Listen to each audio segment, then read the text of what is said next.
बांधवांनो, जय मल्हार.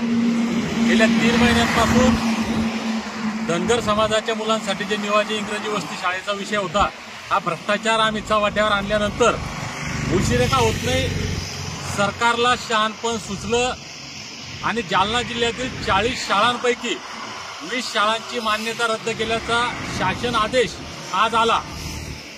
ज्या शाळा राहिलेल्या त्याच्यामध्ये सुद्धा काही बोगस शाळा बाकी आहेत की ज्यांच्यावर कारवाई होणे बाकी आहे.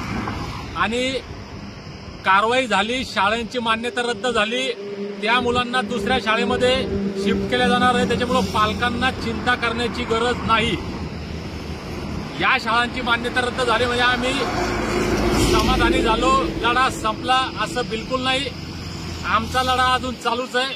जोपर्यंत या शाळांची म्हणजे पूर्ण संस्थेची मान्यता रद्द होत नाही, यांच्यावर फौजदारी गुन्हे दाखल होत नाहीत आणि या भ्रष्टाचारी संस्था चालकांकडनं ज्यांनी करोडो रुपये शासनाचे लुटले, हा पैसा जोपर्यंत वसूल होत नाही तोपर्यंत आमचा लढा चालू राहणार आहे. धन्यवाद.